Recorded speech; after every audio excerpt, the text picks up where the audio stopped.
Been spending time in the communities where these boats arrive.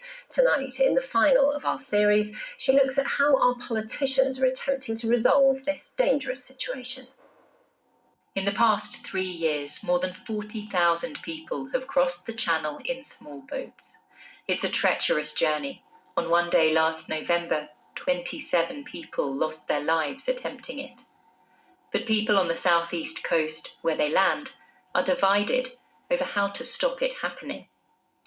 The Dover MP Natalie Elphicke has been campaigning for tough action to crack down on these crossings, but her critics say the only way to tackle the issue is by making it easier for asylum seekers to get here, not harder. Do you think it's time to completely rethink the process? I mean, having a processing centre in France, for example, so that they wouldn't need to make these dangerous journeys?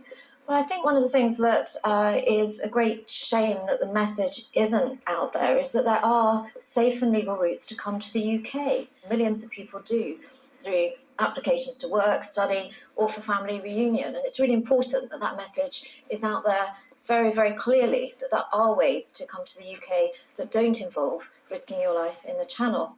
But some disagree. They should be out as soon as possible. Khalil, who we heard from earlier this week, is trying to help his brother flee the Taliban in Afghanistan, but says legal routes aren't working. The Taliban is anyway targeting the previous government people, and they can do anything to him, and I don't want to risk his life. More than 28,000 people turned to small boat crossings last year. In August, the UK pledged £54 million to help the French police their coastline. On the water, the Royal Navy are due to start overseeing the operation in the Channel. And last year, the Home Office gave authorisation to turn the boats back, known as pushback, which is yet to be used. But some believe the government's current approach is entirely wrong. More people are going to come.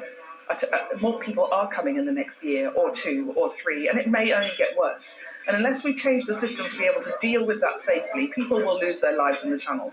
So what would the Labour Party do then if it was in power? Well, the Labour Party say we'd absolutely start renegotiating with the French, fresh slate, carte blanche. You get to throw away some of the hostilities that have prevented this resulting in any kind of movement. And as I discussed with the Folkestone MP, there have been tensions between the two countries over the issue. Isn't the fundamental problem that the relations between the UK and France aren't good enough, and that the will isn't there to work together to stop this happening? President Macron said that it's too late to do very much about the problem by the time the dinghies get to the coast. And he's right about that, but they get to the coast through France, through French territory. So what can we do to help the French in that effort? Well, we can offer to provide resources, which we've done. We can offer joint patrolling if it's a question of manpower and expertise, which we've done. The French have declined that. So we have to believe that the President Macron believes he can manage this problem by himself, in which case I think we need to be seeing much better results. But obviously we are greatly restricted in what we can do in someone else's country. In this country, the government believes its new Nationality and Borders Bill will help stop the crossings. But it's controversial, with criticism of its measures to criminalise those who make the journey and its plans for offshore asylum seeker processing. And while these discussions take place, the small boats keep coming, with fears of many more lives at risk.